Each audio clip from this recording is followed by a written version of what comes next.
Often when we talk about hijrah, the conversation revolves around, it's much cheaper to live in Muslim countries, you're not paying taxes, there's some financial benefits and so on. But here in this video, I'm going to talk about 5 benefits as a Muslim you will gain Islamically from moving from a non-Muslim country to a Muslim country. Let's get into it. The first one, you are able to practice Islam openly. Now, we're not saying that in all non-Muslim countries, you're unable to practice Islam openly.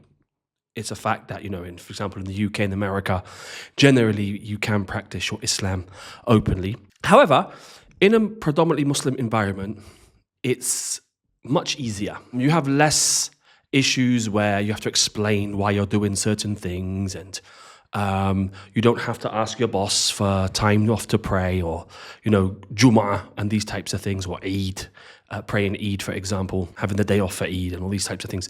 So it's much easier for you to openly be a Muslim. People understand why, it's kind of a funny one, but why you're washing your foot in the sink. In England, it's very strange. If you have to make wudu and you wash your foot in the sink, then you might, kids at school have known to be mocked, even bullied because of this.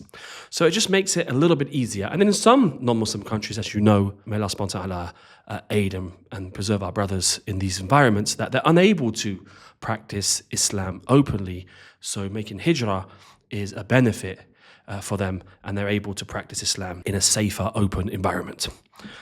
The second is kind of related to this, and that is you are in an Islamic environment. So even if you're able to fully practice Islam in a non-Muslim country, when you live amongst the Muslims, this is much easier for you to be a Muslim. The environment is supportive. For some of us reverts, when we first became Muslim, we find that we lack support in some communities. However, the whole community is Muslim. You can buy food without checking the back of the packets, if it's halal or haram, or if it contains pork or alcohol.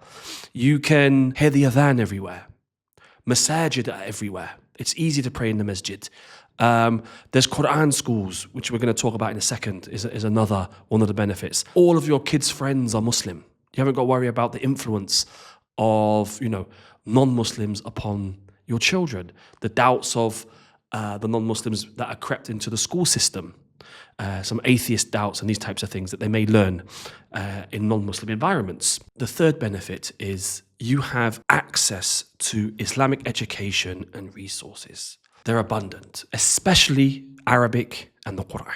In many Muslim countries, for example, in Egypt, you can put your kids into summer programs, which are basically free in many of the masajid in Egypt for your children to learn Quran. If they're in Azhar school, then it's part of their school curriculum. Quran teachers are so easy to find. Even if you are paying, it's so much cheaper than what you would pay back home in the UK or in the States or somewhere like that, or in Europe. We have access to Islamic books, much easier to find and cheaper to buy Islamic books and resources. You have lessons in the masajid. You have Islamic institutes and universities. So there's a lot more Islamic resources for you to learn and educate yourself as a Muslim. The fourth is it's much easier to raise children in an Islamic environment in a Muslim country. Everybody's Muslim. Your children don't feel strange. You haven't got to worry. They don't have to explain why they pray. They don't have the girls, they don't have to explain, why they're wearing a hijab all the time. They don't have to feel like outcasts or very different to the rest of the community. And at a young age, it's very difficult. It's very difficult for children, Muslim children, to sometimes have that strength of character to openly be different, to openly oppose the norm, right? All their friends have boyfriends and girlfriends and they're having, haram relationships, and your son or your daughter's the only one that doesn't. Yeah, because we can't all afford to put our children into Islamic schools. But at least, in a Muslim country, you have Islamic schools as an option, even in non-Islamic schools where 99% of the students are going to be Muslim and the teachers are Muslims. Praying at school is a given. The kids going to Jum'ah is a given. They don't go to school on Jum'ah, so they can attend the Jum'ah all the time. So it's much easier to raise children in an Islamic environment.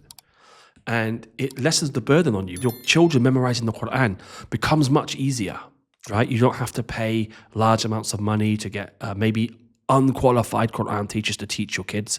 You can find competent Quran teachers, Islamic studies teachers for virtually free in most cases for your children. And the fifth one is Brotherhood. Now, this one might seem strange. You might think, how?